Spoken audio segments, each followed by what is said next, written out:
నమస్కారం.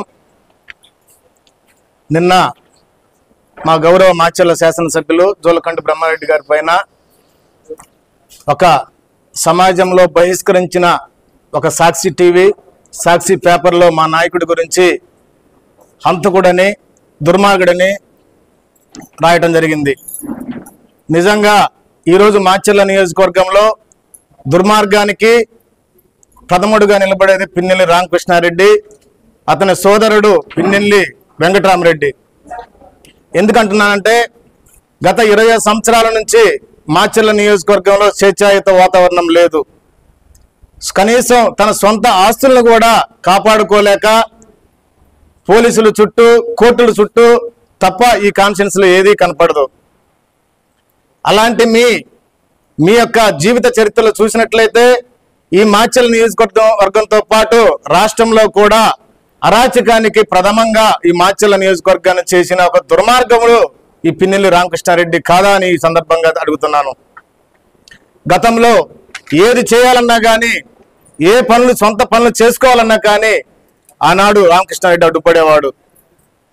ఆనాడు మా ఎమ్మెల్యే ఆనాడు ఇన్ఛార్జిగా ఉన్నప్పుడు ఒక పెద్ద భారీ బహిరంగ సభకి వెళ్ళొచ్చిన తర్వాత మా చంద్రయ్య గారిని నడి రోడ్డు మీద ఈ విధంగా, అంటే ఆయన రోడ్డు మీదకి వచ్చిన తర్వాత ఒక ఐకమత్యంతో తెలుగుదేశం పార్టీ ముందుకెళ్ళిద్దనే భయంతో అతన్ని దుర్మార్గంగా నడి రోడ్డు మీద కోపించింది, గొంతు కోసి చంపించింది నువ్వు కాదా పిన్నెల్లి రామకృష్ణ అని అడుగుతా ఉన్నా.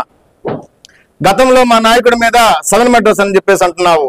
రాజకీయ భవిష్యత్తు లేక నువ్వు ఆనాడు పిన్నెల్లి లక్ష్మారెడ్డి గారి దగ్గర ఉన్నప్పుడు నీకు రాజకీయ భవిష్యత్తు కోసం నువ్వు 7గురిని ఇండైరెక్ట్ గా చంపి మా నాయకుడి మీద నువ్వేసి ఈరోజు మా నాయకుడిని 7 మాటలు అని చెప్పేసి నువ్వు అనటం చాలా దుర్మార్గం అని ఇక్కడున్న ఈ రాష్ట్రంలో ప్రతి ఒక్కరు కూడా తెలుసని ఈ సందర్భంగా అడుగుతున్నాను. అంతేకాదు నిన్నగాక మొన్న జరిగిన జంట హత్యల అన్నదమ్ముల్ని ఆ ఊర్లో ఉన్న చింతా శివరామయ్య, గతంలో చంద్రయ్యను ఎవరైతే చంపారో చింతా శివరామయ్యని అతను కాపాడుకోవటం కోసం కావాలని ఇండైరెక్ట్ గా వెంకటరామయ్యని నీకు మండలంలో తిరిగిలేదు, మా తెలుగుదేశం పార్టీ వెంకటరామయ్యని నీకు మండలంలో తిరిగిన నాయకుడిగా చేస్తానని నీకు ఆయన పక్కన కొంతమంది వైసీపీ వాళ్ళని జాయిన్ చేయించి వాళ్ళ చేత రెచ్చగొట్టి ఈరోజు జంట హత్యల కారణం నువ్వు కాదా? ఎంత అమౌంట్ నువ్వు అందించావో అనేది కూడా ప్రతి ఒక్కరికి మాచర్ల కాన్స్టిట్యున్సీ తెలుసు.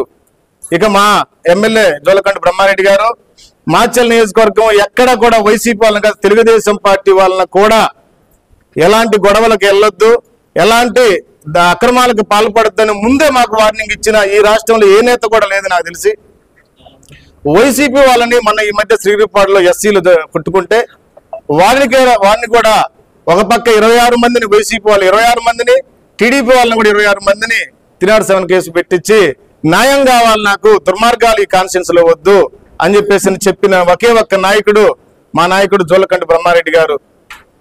ఈ నియోజకవర్గంలో భయభ్రాంతులను గురి చేయడానికి పిన్నెల్లి రామకృష్ణారెడ్డి చూస్తే మా నాయకుడు జోలకంటి బ్రహ్మారెడ్డి గారు ఈ నియోజకవర్గం అభివృద్ధికి భవిష్యత్ తరాలకు ఈ యొక్క నియోజకవర్గాన్ని చేయడానికి పూనుకున్న గొప్ప నేత మా జోలకంటి బ్రహ్మారెడ్డి గారు.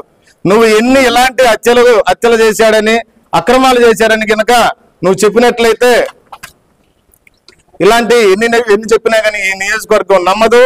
ఈ రాష్ట్రంలో ఉన్న రాక్షసుడు అంటే మొట్టమొదటి పేరు వచ్చేది రామకృష్ణారెడ్డి. మా పైన కూడా మేము ఆ రోజు ఇక్కడ స్వతంత్రంగా మేము స్వేచ్ఛాయుతంగా ధర్నాలు చేస్తుంటే మా ఎస్సీ ఎస్టీల పైన కూడా ఎస్టీ యాక్ట్లు పెట్టించిన నువ్వు ఈరోజు మాకు అక్రమ కేసులు అని చెప్పేసి అనటం చాలా సిగ్గుసేటు. ఇప్పటికైనా మా యొక్క జోలకంటి బ్రహ్మారెడ్డి గారి పైన తప్పుడు రాతలు తప్పుడు కూతలు మానుకోకపోతే ఈ నియోజకవర్గంలో ఈ 20 సంవత్సరాల్లో ఏదైతే మీరు దుర్మార్గాలు చేశారో ఆ కుటుంబాలకు మొత్తం కూడా ఈ యొక్క పోలీస్ స్టేషన్ల దగ్గరికి వెళ్ళి కేసులు పెడతారని కూడా ఈ సందర్భంగా హెచ్చరిస్తున్నాను. ఇప్పటికైనా మానుకొని మా యొక్క జోలకంటి బ్రహ్మారెడ్డి గారికి మీరు ఎన్ని పెట్టినా కానీ నిప్పుకు చెదలంటదు. మా యొక్క బ్రహ్మారెడ్డి గారికి మీరు ఎన్ని తప్పులు చేసినా కానీ మాకు అంటదని ఈ సందర్భంగా తెలియజేస్తూ ఈ అవకాశం ఇచ్చిన ప్రతి ఒక్కరికి పేరు నమస్కారాలు తెలియజేస్తున్నాను.